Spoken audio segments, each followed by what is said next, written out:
Hello and welcome to the deep dive, spoiler-filled discussion of 2018's The Cleanse. For those of you that aren't familiar with my deep dive videos, I haven't done them in a while, but I first started this channel making one for every review that I did, where I kind of went further into depth on it, gave spoilers, and talked freely about the movies. And these days, I kind of do it as the movies warrant. I found myself kind of forcing plot points and so forth, and discussions that really didn't need to be hashed over movies that were fairly vapid in the first place.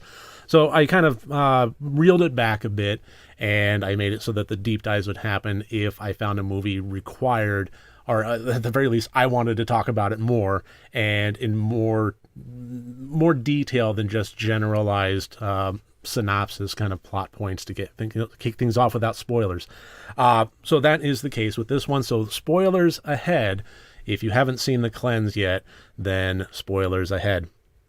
Now, I mentioned in my review of this one that this idea, this concept of having a physical manifestation of our negative emotional traits, it's been explored before. It's not entirely a new concept. In fact, that Rick and Morty episode, that was the cartoon that I mentioned in the review, with Beth and Jerry being able to visualize through monsters their perception of each other.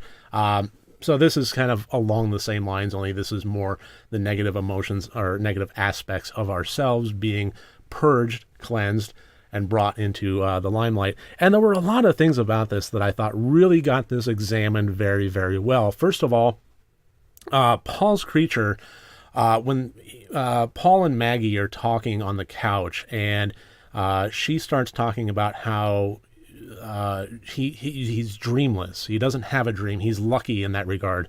And he starts, no, I have a dream. I have dreams. He's thinking about his dreams in positive directions forward, and that's when the creature starts throwing a little fit and nips his finger. I like that. It kind of made me think of our negative selves fighting against positive efforts to move forward in our lives. I really, really like that aspect of it. The end. I can see the end being very, very weird. Just flat out weird for some folks, but for me, it really resonated pretty hard. For me, what it really was, and I don't know if this is what the filmmakers intended or not, but for me, how I interpreted it was when two people take their negative traits and they shove them together and they make a relationship out of, I'm broken, you're broken, we're broken together. We take ourselves and we shove it in a sack and we ignore it. Then you wind up with a two-faced monster of one unique design called codependence. And that's really how I interpreted it, was by being shoved together in a relationship. I mean, if you thought about the characters, think about Paul and Maggie before the cleanse, before they took care of their monsters, before they started kind of changing for the positive better. If they had decided to start dating, then I think that they would have had a very codependent relationship. They would have been, one person's broken against another person's broken. And then what winds up happening is as one person attempts to better themselves, then a lot of times the other person will see that as a threat to the very fabric of the relationship, and subconsciously or consciously will make moves to bring them back down, to keep the status quo. If you're fixed and I'm still broken, then, it creates that dynamic. But within the context of the film and having the cleanse happen, having the monsters and the creatures at the very least, it kind of showed through a visual representation that codependent creature that gets created. And the one thing I really liked about that was the fact that they both, it wasn't gruesome, but at the same time they did attack and kill it together, and I really liked that.